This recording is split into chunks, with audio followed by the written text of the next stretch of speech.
You are watching Grace Television.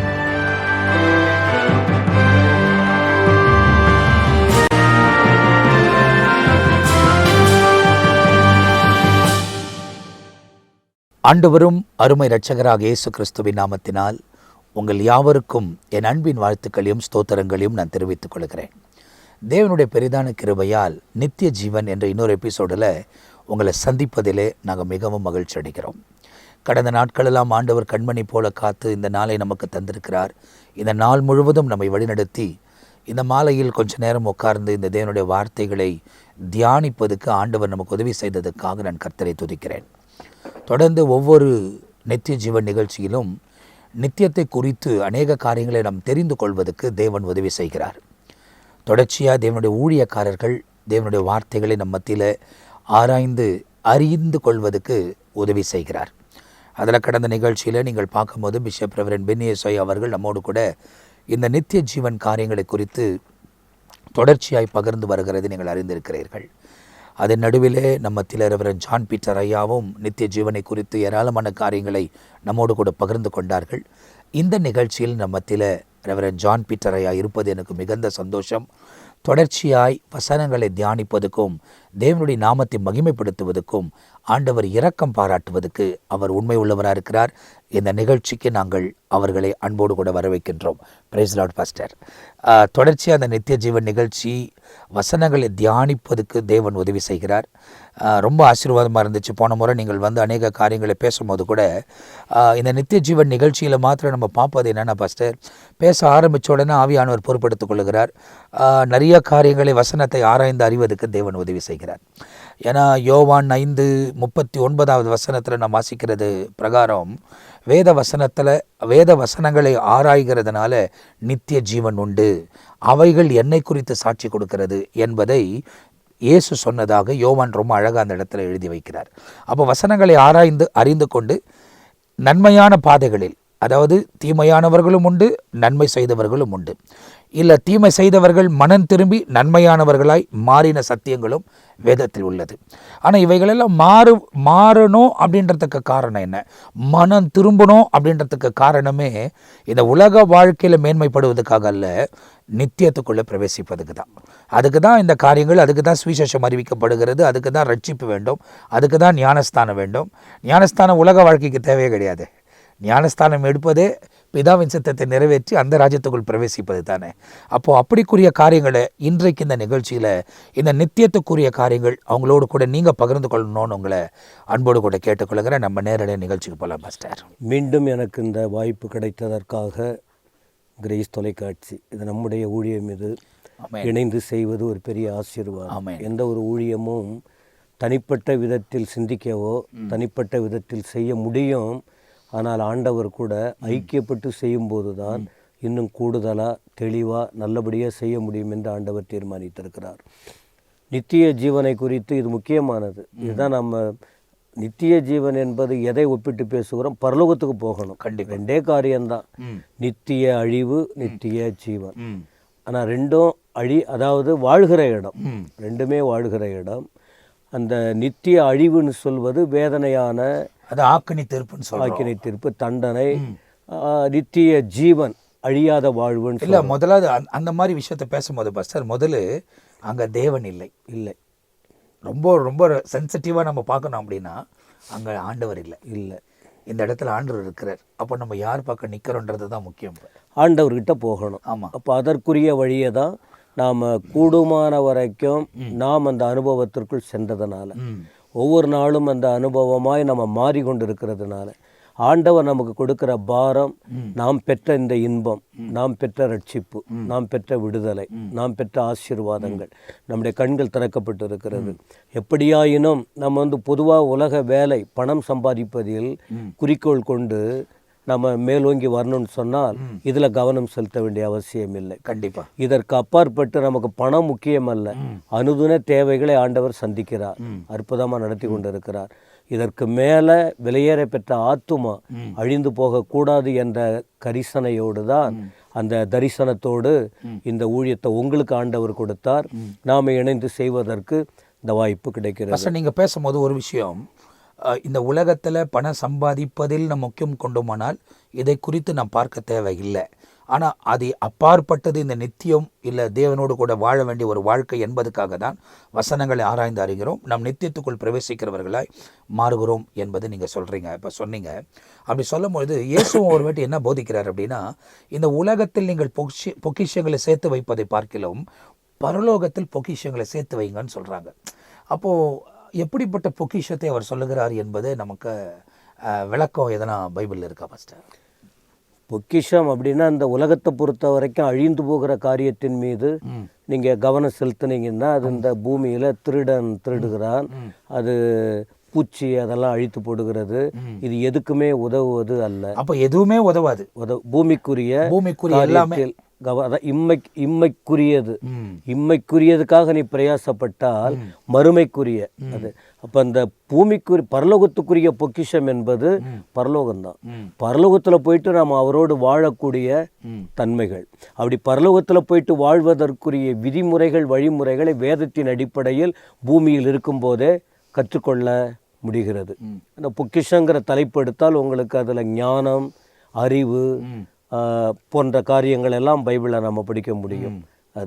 அதில் குறிப்பாக இந்த இந்த இந்த பூமிக்குரிய காரியத்தில் நாம் அதில் முழு நாட்டம் செலுத்தாமல் ஆண்டவர் மறுமைக்குரிய காரியத்தை அதை வெளிப்படுத்தி கொண்டிருக்கிறார். அப்போ ஏற்கனவே இந்த நித்திய ஜீவனை குறித்ததான அநேக காரியங்கள் நான் குறிப்பிட்டிருக்கிறேன். ஒரு சம்பவத்தை பேசும்போது தொடர்ச்சியாக சில வார்த்தை. இப்போ இன்றைக்கு நான் சொல்லும்படி ஏவப்பட்டது, இப்போ ஏற்கனவே நீங்கள் ஒரு வார்த்தை சொன்னீங்க, அதுதான் எனக்குள்ள சொல்லும்படி ஒரு வாஞ்சை. என்ன? யோவான் 5:39. யோவான் 5:39. வேத வாக்கியங்களை ஆராய்ந்து பாருங்கள், அவைகளால் உங்களுக்கு நித்திய ஜீவன் உண்டென்று எண்ணுகிறீர்களே, என்னை குறித்து சாட்சி கொடுக்கிறவைகளும் அவைகளே. அப்படி இருந்தும் உங்களுக்கு ஜீவன் உண்டாகும்படி என்னிடத்தில் வர உங்களுக்கு மனதில்லை. இது ஆரம்பத்தில் படிக்கணும். அது அடுத்து வரக்கூடிய நாட்கள் வார்த்தை வரிசையாய் படிக்கும்போது தான் சில சம்பவங்கள் புரிந்து கொள்ள முடியும். கண்டிப்பாக. ஆண்டவர் இயேசுவை குறித்து யோவான் ஸ்நானன் அவர் சாட்சி கொடுத்து வந்தார். அந்த சாட்சி உண்மையானது என்பதையெல்லாம் அறிந்திருக்கிறோம்.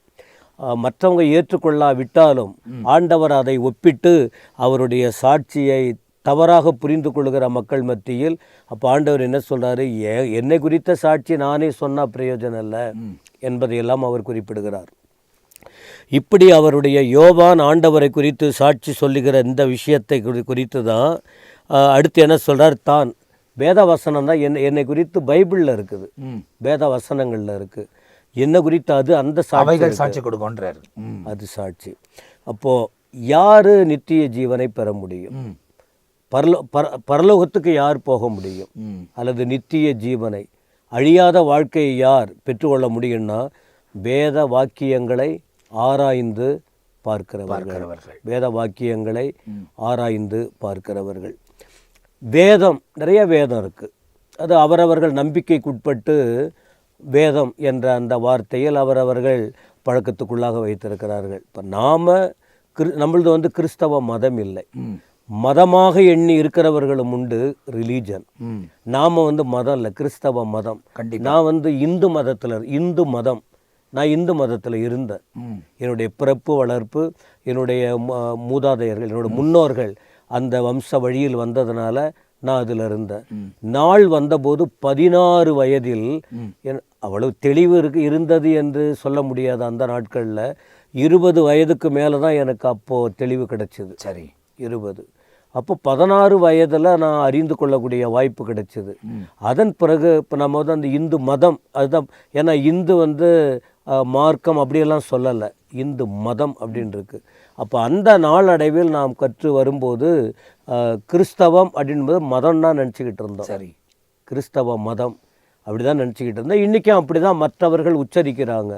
இந்த உண்மையாய் ஆண்டவரை ஏற்றுக்கொண்டு ஆண்டவரை அறிந்து அவர் காட்டுகிற உபதேசங்களை புரிந்து கொண்டு நாம் அந்த உண்மையான ரட்சிப்பின் உணர்வுக்குள் வரும்போது இது மதம் அல்ல. மதம் என்பது அடிமைப்படுத்துகிறது. மதம் என்பது அதில் அப்படியே பின்னி பிணைக்க வச்சு அது வேற பாரம்பரியமான சடங்காச்சாரமான காரியங்களை பின்பற்ற வேண்டும். அதை செய்யலைன்னா தப்புங்கிற அளவுக்கெல்லாம் அப்படிப்பட்ட ஒரு அழுத்தம் கொடுக்கக்கூடிய ஒன்றாக இருக்கிறது. ஆனால் கிறிஸ்தவம் என்பது அது மதம் அல்ல, அது ஒரு மார்க்கம், சரியாக வழிகாட்டக்கூடியது. இந்த வழியை காட்டக்கூடியது அதற்கு முதல்ல எதுன்னு சொன்னால் பரிசுத்த வேதம். வேதம், இந்த வேதத்தை குறித்து நாம் பைபிளில் அதிகமாக பார்க்குறோம். குறிப்பாக வேதம் என்பது பொதுவாக என்ன சொல்லுவோன்னா அது ஒரு பொக்கிஷம். சரி, இங்கே சொன்னீங்களே பரலோகத்தில் இது குறித்து ஏதாவது பொக்கிஷம் இருக்கா? பரலோகத்தில் பொக்கிஷம் என்பதே அது பொக்கிஷனால என்ன சொல்லுவாங்க? பொக்கிஷனால நம்ம தேவராஜ்யத்தை குறித்த ஓமைகளை குறித்து சொல்லும்போது நிலத்தில் கண்டுபிடிக்கப்பட்ட ஒரு பொக்கிஷம். பொக்கிஷம்னா இது வரைக்கும் யாரும் பார்த்ததில்லை, கண்களுக்கு மறைவாக இருக்கக்கூடியது. அதை தேடி ஆராய்ந்து அதற்குள்ள உள்ள நுழைஞ்சு பார்க்கும்போது தான் அது பொக்கிஷம் ஆச்சரியத்தை உண்டாக்குது. புதையல்னு சொல்லுவாங்க, பொக்கிஷம் என்று சொல்லுவாங்க அது. அப்போ அதே போல் இந்த வேதம் என்பது பொக்கிஷம். இதில் நிறைய புதைக்கப்பட்டிருக்கு. கண்டிப்பாக அதான் புதைக்கப்பட்டிருக்கு, புதைந்து கிடக்கிறது. மேலோட்டமாக சில 1189 அதிகாரத்தை தான் நாம் அதை படிச்சுட்டு விட்டாச்சுன்னா மடமண்ணு படிச்சிடலாம். ஒரே வருஷத்தில் ஒரு 3 மாதத்துல எல்லாம் படித்து முடிச்சிடலாம். ஆனால் இதில் நிறையா விஷயங்கள் புதைந்து கிடக்கிறது. வேறு எதுலேயும் நீங்கள் ஒரு முறை மற்றவங்களுடைய கவிதைகள், மற்றவருடைய கருத்துக்களை எழுதி வச்சுருப்பாங்க. அதை படித்து அறிஞர்கள் அதை அதாவது பிரகடனப்படுத்துகிறாங்க, சரி, மற்றவர்கள் நல்வழியை பின்பற்ற வேண்டும் என்று. ஆனால் இந்த பரிசுத்த வேதத்தில் புதைந்திருக்கிற காரியத்தை உள்ளே போகும்போது இது இந்த பூமிக்குரிய ஞானம், அறிவாற்றல், திறமைகளை வெளிப்படுத்துவதல்ல, இது அழியாத வாழ்வுக்கு நேராய் காட்டக்கூடிய காரியம்தான் நம்முடைய பரிசுத்த வேதத்தில் புதைந்திருக்கிற வார்த்தைகள்.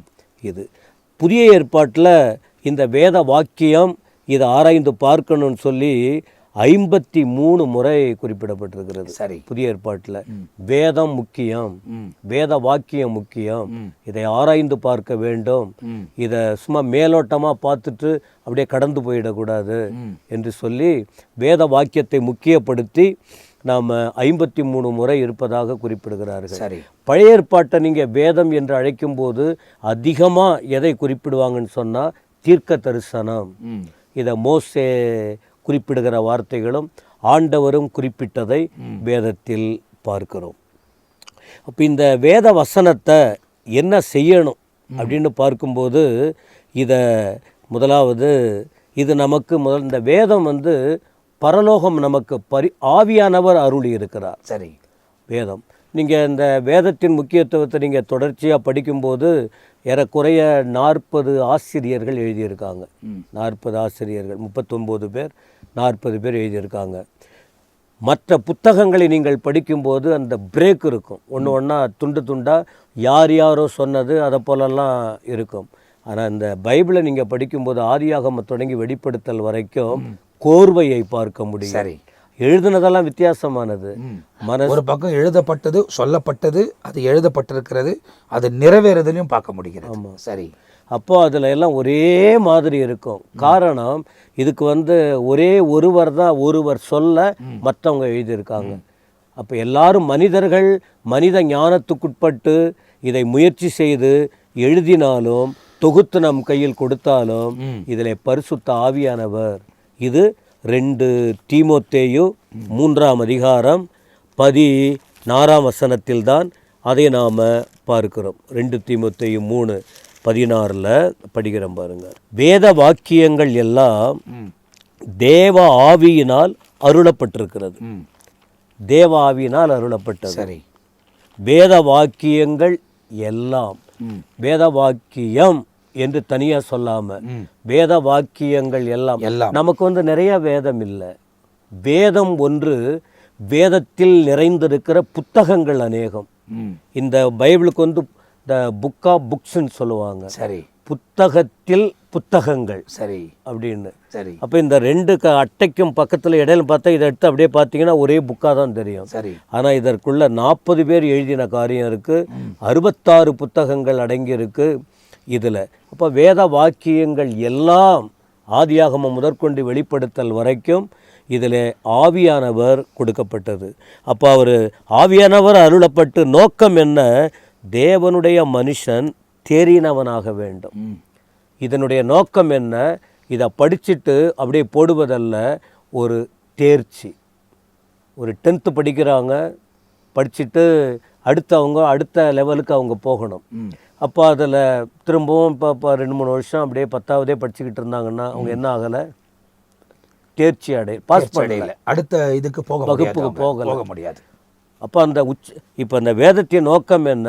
ஒரு குறிப்பிட்ட கீழான நிலையில் இருந்து விடக்கூடாது, உச்சகட்டம் இன்னும் மேலான நிலைக்கு போக வேண்டும் என்கிற காரியத்தை தான் இந்த, அதாவது வசனத்தை ஆராய்ந்து அறிகிறதுனாலையும் அதை தொடர்ந்து வாசித்து அதுக்குள்ளே இருக்கிற மறைப்பொருட்களை நம்ம தெரிந்து கொள்ளுகிறதுனாலும் நாம் தேவனோடு கூட நெருங்கி வாழ்வதற்கும் தேவன் யார் என்பதை அறிந்து கொள்வதற்கும் அதை நம்ம இன்னும் முன்னே கொண்டு போகணும். நம்ம அந்த பாதையில் போகும்போது உலகத்தின் காரியங்களும் கூட சேர்ந்து நமக்கு கொடுக்கப்படுகிறது. அப்படித்தானே பாஸ்டர்? உலகத்துக்குட்பட்டதான ஞானம், அறிவு, ஆசீர்வாதங்கள், பொருளாதாரங்கள் அது கிடைக்கிது தேவனோடு இருக்கும்போது. இது இதில் போகும்போது இதுக்கு மேலே உள்ள காரியம், கொலோசியர் 3ஆம் அதிகாரத்தில் மேலான காரியங்கள் இருக்கு. இந்த வேதம் இந்த உலகத்துக்குட்பட்ட மத்தேயு 6:33 நீங்கள் படிக்க முடியும். முதலாவது தேவனுடைய ராஜ்யத்தையும் நீதியின் தேடுங்கள், அப்பொழுது இவைகள் எல்லாம் உங்களுக்கு கொடுக்கப்படும். ஒரு துப்பாக்கின்னு சொன்னால் ஒரே ஒரு குழாயா இருக்கும், ரெண்டு குழா இருந்தால் சொல்லுவாங்க. அப்போ நம்ம தேவனை அறிந்து கொண்டு தேவனுடைய காரியத்தில் வளரும்போது பூமிக்குரிய சகல காரியத்தையும் ஆண்டவர் கொடுக்கிறார். பட் நம்ம அதை தேடணும்னு அவசியம் கிடையாது. கவனத்தை செலுத்தக்கூடாது. அதை பற்றியே கவலைப்பட்டு அதிலேயே கவனத்தை செலுத்தி அதற்குள்ளேயே வருத்தப்படாமல் நம்ம அறிய வேண்டிய காரியம் மேலான ஒன்று. இப்போ நான் சொன்ன படிக்கிறவங்க எதுக்காகன்னு சொன்னால், ஒரு குறிப்பிட்ட நாள் வரைக்கும் படிச்சுட்டு அவங்க அப்படியே போயிடணுங்கிறது இல்லை. அவங்களுடைய உச்சக்கட்டம் உள்ள ஒன்று ஒரு இன்ஜினியராக படிக்கணும், அவங்க நோக்கம் தரிசனம், டாக்டர் ஆகணும், அறிஞராகணும், விஞ்ஞானிகளாக மாறணும். அப்போ ஏதோ ஒன்று இதை நோக்கி அவங்க கவனம் போய்கிட்டு இருக்கு. இது உலகத்துக்குட்பட்டது. ஆனால் வேதத்துக்குட்பட்டது என்னன்னு சொன்னால், இந்த பூமிக்குரிய காரியத்துக்குட்பட்டது நமக்கு கிடைத்தாலும் இது தெய்வீகமானது. பூமியில் ஏறக்குறைய இந்த கவனம் யாருக்கும் வருவது இல்லை. எப்போவுமே பூமிக்குரியதையே யோசித்துக்கிட்டு இருக்காங்க. சரி, அழிந்து போகிற காரியத்தையே கவனம் செலுத்துறாங்க. உலகம் தோன்றினது முதல் இந்த நாள் வரைக்கும். அதனால தான் இதுதான் வாழ்க்கை இல்லை, மேலான ஒரு வாழ்க்கை இருக்கு. இந்த வாழ்க்கையை நோக்கி போக வேண்டும் என்பதுதான் இந்த வேதம் கொடுக்கப்பட்டு இயேசு அதை நமக்கு வாழ்ந்து காண்பித்திருக்கிறார். ஆமா, சரி. அது 2000 வருஷமா? ஆமா. அது 6000 வருஷத்துக்கு முன்ன, 6000 மட்டுமல்ல, பல வருஷங்கள் நமக்கு ஒரு குறிப்பிட்ட வருட கணக்கிடப்பட்டு ஒரு 4000, இயேசு கிறிஸ்து வந்த பிறகு ஒரு 2000 அப்படின்னு ஒரு கணக்கு குறிப்பிடப்பட்டிருக்கிறது. இந்த வேதம்லாம் குறிப்பிட்ட வருஷம்லாம் கணக்கு இல்லை. இது ஆதி ஆதி ஆதி அப்படிப்பட்ட காலங்கள் உரிய ஒன்று. இந்த வசனத்துக்கு வருவோம். அப்போ தேவனுடைய மனுஷன் என்ன செய்யணும்? தேர வேண்டும். ஒரு கிறிஸ்தவர்கள், தேவ மனுஷன் யாரு? சரி, கிறிஸ்தவர்கள் யாரு? கிறிஸ்துவை கண்டு கொண்டவர்கள். கிறிஸ்துவை கண்டு கொண்டவர்கள் யாரு? வேதத்தின் காரியத்தை அறிந்தவர்கள், அறிய முற்பட வேண்டும் என்று சொல்லுகிறார். எத்தனையோ வருஷம், 40 வருஷம் நாங்கள் கிறிஸ்தவங்க சொல்லிக்கிட்டு இருப்பாங்க. தெய்வீகம் தெரியல, வளர்ச்சி இல்லை. அவங்க பேசுகிற ஒருத்தவங்க பேசும்போதே அவங்களுக்குடைய அறிவு இருக்கா, அறிவு இல்லையான்னு தெரிஞ்சுக்கலாம். சரி, அறிவு. அப்போ இவங்க அதில் நாட்டம் செலுத்தலை. அந்த தேர்ச்சி அடைய வேண்டும், ஒரு முன்னேற வேண்டும், தெய்வத்தை இன்னும் அதிகமாக அறிந்து கொள்ள வேண்டும் என்கிற ஆர்வம் இல்லாததுனால, அதாவது இந்த வசனத்தை அவர்கள் வாசிக்கிறதுனால அவங்க சுவாபம் கூட மாறிடலாம் பாஸ்டர். அவங்க பேச்சு முறை, அவங்க அப்ரோச் பண்ணுற விதம், இல்லை அவங்க பழகிற விதம், அவங்க உட்கார்ற விதம், எழுந்துக்கிற விதம், மனுஷர்கள் நடுவில் வாழுகிற விதமே ஒரு வித்தியாசமாக தெய்வீகமாக மாறிடும் தானே? கண்டிப்பாக ஆகணும்.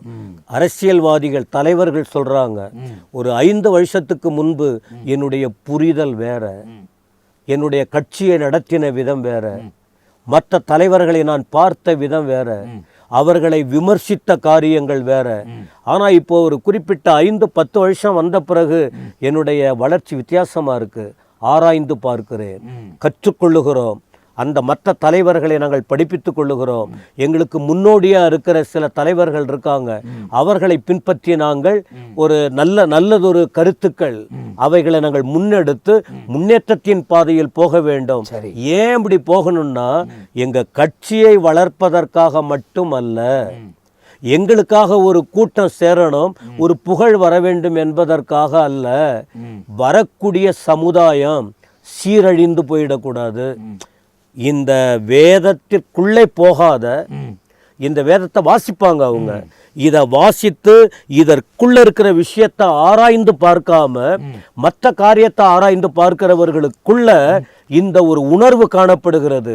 வளரக்கூடிய சமுதாயம், வரக்கூடிய சமுதாயம் இந்த நாட்டுக்கு ஆசீர்வாதமா இருக்க வேண்டும், வீடுகளுக்கு ஆசீர்வாதமா இருக்க வேண்டும். இப்படி ஒவ்வொருவருக்குள்ளும் அப்படிப்பட்ட ஒரு நல்ல தெளிவு, வளர்ச்சி தன்மை இருந்தாதான் நாட்டுக்கு நல்லதுங்கிற நிலையில கட்சி வளர்க்கிற மக்கள், தலைவர்கள் அறிக்கையிடுகிறதை நான் கேட்டிருக்கிறேன். அப்போ அவங்களுக்கு எதிர்கால நம்பிக்கை இல்லை. உலகத்தை பொறுத்த வரைக்கும் கொடிகட்டி பறக்கலாம், நல்ல நல்ல தத்துவத்தோடு இருக்குன்னு விரும்புகிறாங்க. ஆனால் அவங்க மரணத்துக்கு பிறகு அந்த நம்பிக்கை அவர்களுக்கு இல்லை. ஆனால் ஆண்டவர் இந்த வேதம் நம்ம கையில் கொடுத்துருக்கு. இந்த வேதத்தை அறிந்த நமக்கு அந்த எதிர்கால நம்பிக்கை இருக்கு. அந்த நம்பிக்கைக்குட்பட்டு போக வேண்டும் என்பதற்காக தான் இந்த வேத வசனம் ஆவியினால் அருளப்பட்டது. அது என்னென்ன நடக்குதான்? ஒன்று, அவர்கள் தேறினவர்களாக இருக்க வேண்டும், தேர்ச்சி வேண்டும். ரெண்டாவது, நற்கிரிய செய்யணும். ஆமென். துர்க்கிரியை நிறைந்த உலகத்தில் கண்டிப்பா நல்ல கிரியை அவர்கள்கிட்ட காணப்படணும். எதுக்காக இதை சொல்றோம்? நித்திய ஜீவனை அடையணும்னா, அழியாத வாழ்க்கைக்கு போகணும்னா இந்த தன்மையெல்லாம் அவர்கள் வாழ்க்கையில் காணப்பட வேண்டும், எனக்குள் காணப்பட வேண்டும். அதாவது வெறும் வார்த்தை அளவில் இல்லாமல் செயல்முறையில் காணப்பட வேண்டும். அதான். ஏன்னா பேசுகிற காரியத்தை நாம் செய்கிறோமா என்பதை தான் தேவன் பார்க்கிறார். அறிக்கை செய்வது ரொம்ப சுலபமாக பண்ணிடுறோம். ஆனால் அந்த சுலபமாய் அறிக்கை செய்கிற காரியங்களை நாம் தெளிவாய் ப்ராக்டிக்கலாக இல்லை நடைமுறையில் அதை செய்கிறோமா? இதற்கு முன்பு ஒரு 5 வருஷம் முன்ன ஏதோ நாம் இதே வார்த்தைகளை இதை போல நம்ம தியானித்திருப்போம். நாமும் மனிதர்கள் தான், ஒரு பலவீன வர வாய்ப்பு இருந்திருக்கு. அதை உடனே உணர்ந்து அடுத்த கட்டம் நாம் போகணும். மற்றவங்க நம்மளை பார்த்து சொல்லணும், இவங்க இதுக்கு முன்ன பேசுனாங்க ஒரு மாதிரி, ஆனால் இப்போ பேசுகிறாங்க, அவங்க வாழ்க்கையில் மாற்றம் இருக்குது. காரணம், இதை சொல்லுகிறார்கள், இவர்கள் சொல்லுவதின்படி வாழ்ந்து காட்டுகிறார்கள். இதான் கிறிஸ்தவம். சரி, இதான் கிறிஸ்தவம். அப்போ இதில் தேறினவாக இருக்க வேண்டும். 16ஆம் வசனம், நற்கிரிய செய்ய தகுதியுள்ளவர்களாக இருக்க வேண்டும். அப்புறம் எதுக்கு இந்த வேத வாக்கியம் கொடுக்கப்பட்டதுன்னா, உபதேசத்திற்கும், டீச்சிங், மற்றவர்களுக்கு கற்றுக் கொடுக்க வேண்டும்.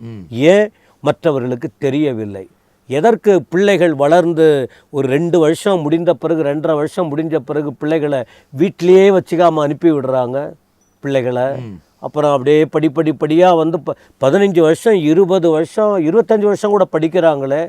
அவங்க கற்றுக் கொடுக்க ஆட்கள் இருக்காங்க, கற்றுக்கொள்ள வேண்டும். அப்படி கற்றுக்கொள்ள வேண்டுமாம். நீதியை படிப்பித்தலுக்கும், ஏன்னா இது அநியாயம் நிறைந்த உலகம், நீதியை படிப்பித்தல் சொல்லி கொடுக்கறாங்க. பைபிள்லேயே நமக்கு சொல்லியிருக்கு, நீதியை கற்றுக்கொள்ளுவதற்கு பிரயோஜனமாய் இருக்கிறது. அப்போ இந்த வசனங்களை ஆராய்கிறதுனால, அப்படி ஆராய்ந்து அறிந்து இவைகளை நாம் செய்ய வேண்டும் என்று தான் பைபிள் சொல்லுது. அதான் இப்போ இந்த இப்போ நம்ம அடுத்த கட்டம் போகலை. இந்த வாக்கியங்களின்படி பார்க்கும்போது இப்போ இந்த குறிப்பிடப்பட்ட காரியங்கள் ஏதோ ஒரு வேதம், ஏதோ சாத்தான் வேதம் ஓதுகிறான் என்கிற அளவுக்கு வேதம் ஓதுவதல்ல. இது மந்திரம் அல்ல, இது எதை சொல்லிட்டு போறதில்ல, இதுல ஜீவன் இருக்கிறது. ஆமென். இது ஜீவன். இப்படி சொன்னதுனால்தான் என் வாழ்க்கை மாறினது. இப்படி மற்றவங்க சொல்லும்போது உணர்த்தப்பட்டோம். அந்த நேரத்தில் வைராக்கியம் வந்தாலும் அடுத்த நேரத்தில் இது வாழ்க்கையை மாற்றக்கூடிய உயிர். ஜீவன்னா என்ன? உயிர். அப்ப இந்த உயிருள்ள வார்த்தையை ஒவ்வொருவருக்கும் அவசியம்.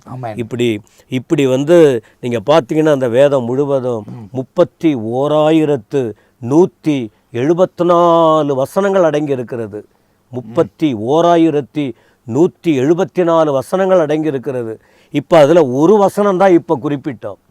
அப்போ இந்த வேதத்தில் ஒரு வார்த்தையை குறிப்பிடும்போது இவ்வளவு கருத்துக்கள் இருக்கும்போது, இப்போ இந்த வேதம் முழுவதும் எவ்வளவு கருத்து அந்த செறிவுகள் அடங்கி இருக்கிறது. ஆனால் இதை படிக்க மனசு வராது, ஆனால் இதை வாசிக்க வேண்டும். முதலாவது, இன்னைக்கு இந்த வேத வாக்கியங்கள் யாரால் கொடுக்கப்பட்டது என்பதை மட்டும்தான் இந்த நேரத்தில் நாம் சொல்லியிருக்கிறோம். தொடர்ச்சி படிக்கும்போது கொஞ்சம் சில விஷயத்தை அறிந்து கொள்ள நம்மால முடியும். அப்போ இந்த எபிசோடை பார்த்து கொண்டு இருக்கிற நீங்கள், நித்திய ஜீவனை நாம் பெற்றுக்கொள்ள வேண்டுமானால் வசனங்களை ஆராய்ந்து அறிந்து கொள்ள வேண்டும் என்பதை வேதத்தில் ரொம்ப துல்லியமாய் யோவான் எழுதின சுவிசேஷம் 5ஆம் அதிகாரம் 39ஆம் வசனத்தில் சொல்லப்பட்டிருக்கிறது. இந்த வசனங்கள் தான் அவரை குறித்து சாட்சி கொடுக்கும் என்பதாகவும் துல்லியமாக எழுதப்பட்டிருக்கிறது. அப்போ அப்படிப்பட்ட வசனத்தை நாம் ஆராய்கிறதுனால நாம் வெறும் வசனத்தை படிக்கக்கூடியவர்கள் அல்ல, அதை ஆராய்ந்து பார்த்து அதன்படி செய்யக்கூடியவர்களாக இருக்க வேண்டும் என்று அப்போஸ்தலனாகிய பவுல் தீமோத்தேயுக்கு எழுதின நிருபத்தில் 3:16 முதல் கொண்டு நம் மத்தியில் போதகர் இன்றைக்கு பகிர்ந்து கொண்டார். அப்போது ஏற்கனவே போடப்பட்ட நிகழ்ச்சிகள் எல்லாம் ஒவ்வொன்றையும் நாம் படிப்பதுக்கு கர்த்தர் உதவி செய்கிறார். வேதம் முழுவதும் 31,174 வசனங்கள் உண்டு என்பதையும் ஒரு விஷயத்தை நீங்கள் தெரிந்து கொள்றீங்க. ஒருவேளை கூகுள் பண்ணால் அவைகளெல்லாம் தெரிந்து கொள்ளலாம். எத்தனை பேருக்கு அது கூகுள் பண்ண முடியுன்றதை எனக்கு தெரியல. ஒருவேளை தெரிந்து கொண்டாலும் இவைகளெல்லாம் நாம் தெரிந்து வைப்பது நமக்கு ரொம்ப நல்லது. ஏன்னா தொடர்ச்சியாக ஊழியர்களோடு கூட சேர்ந்து பேசும்போது நிறைய காரியத்தை வேதத்திலிருந்து நாம் அறிந்து கொள்வதற்கு தேவன் உதவி செய்திருக்கிறார். ஆகையால் இந்த நித்திய ஜீவன் நிகழ்ச்சியில் தொடர்ந்து நீங்கள் உங்கள் நேரத்தை செலவு செய்து இதை பாருங்கள், மற்றவங்களோடு கூட ஷேர் பண்ணுங்கள். அப்படி ஷேர் பண்ணும்போது அவர்களும் வசனத்தின் ஆழங்களை அறிந்து கொள்வார்கள். இந்த உலக வாழ்க்கை நமக்கு நிரந்தரமானதல்ல. இந்த உலக வாழ்க்கை முடிந்த பிறகு நிரந்தரமாய் நாம் வாழ வேண்டிய ஒரு இடம் இருக்கிறது. ஆரம்பத்திலே போதகர் அவங்க சொன்னபோது அவங்க எப்படி ஆரம்பித்தாங்க அப்படின்னா, ரெண்டுமே நித்தியம் தான். அது நித்திய ஜீவன், இது நித்திய ஆக்கினி. இது 2 இடத்துல. ஆனால் இந்த நித்திய ஆக்கினி இருக்கிற இடத்துல தேவன் இல்லை என்பதை ரொம்ப துல்லியமாய் நீங்கள் தெரிந்து கொள்ள வேண்டும். நித்திய ஜீவனுக்குள்ள தேவன் இருக்கிறார். நம் தேவனை பின்பற்ற வேண்டுமானால் அவரோடு கூட இணைந்து அவர் வசனங்களை கை கொண்டு அதன்படி நடக்க நம்மை நாமே அர்ப்பணிக்கும் போது தான் தேவன் பெரிய காரியங்களை செய்வார். எனவே ஆராய்வதற்கு இன்னும் ஏராளமான காரியங்கள் இருக்கிறது. ஆனால் இந்த நேரம் குறுகியதாக இருக்கிறதுனால இந்த எபிசோடு இதோடு கூட முடிக்கிறோம். ஆனால் அன்பு போதகர் நம்மோடு கூட தொடர்ந்து இருப்பாங்க. அடுத்த எபிசோடில் மீதியான காரியங்களை நாம் தொடர்ந்து பார்க்க போகிறோம். தொடர்ந்து இந்த நிகழ்ச்சியோடு கூட இணைந்திருங்கள். நீங்களும் சொபிங்க, நாங்களும் சொபிக்கிறோம். வசனத்தை போதிப்பது மாத்திரமல்ல, வாசிப்பது மாத்திரமல்ல, பிரசங்கித்து மாத்திரமல்ல, அதன்படி செய்யக்கூடியவர்களாய் நம்மை நாமே அர்ப்பணிக்க வேண்டும். நிச்சயமாய் தேவன் அதை கொண்டு நம்முடைய வாழ்க்கையில் மேன்மையான காரியங்களை செய்வாங்க. யார் செய்கிறாங்களோ இல்லையோ, யார் சொன்ன வார்த்தையை காப்பாற்றுறாங்களோ இல்லையோ, தேவன் சொன்னதை நிச்சயமாய் நிறைவேற்றுவார். அவர் கைவிடவே மாட்டார். நம்ம செய்ய வேண்டிய ஒன்றே ஒன்று, அவர் வசனத்துக்கு நம் செவிகளை சாய்க்கணும்.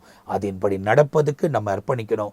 மீதி எல்லாமே ஆண்டவர் நமக்கு வாய்க்க பண்ணுவதற்கு அவர் உண்மை உள்ளவராயிருக்கிறார். எனவே ஏராளமான காரியங்கள் அறிந்து கொள்கிறோம். இந்த எபிசோடில் எங்களோடு கூட இருந்ததுக்காக எங்களுக்கு ரொம்ப சந்தோஷம் பாஸ்டர். நிறைய காரியத்தை அறிவதற்கு தேவன் உதவி செய்கிறார். தொடர்ந்து அடுத்த எபிசோடில் மீதியான காரியங்களை நாம் பார்க்க போகிறோம். இதோடு கூட இந்த எபிசோட் நேரம் முடிகிறது. அடுத்த எபிசோடில் உங்களை சந்திக்கிற வரை நாங்கள் 2 பேரும் உங்ககிட்ட இருந்து விடைபெறுகிறோம். கர்த்தர் உங்களை ஆசீர்வதிப்பாராக. ஆமேன், ஆமேன், ஆமேன்.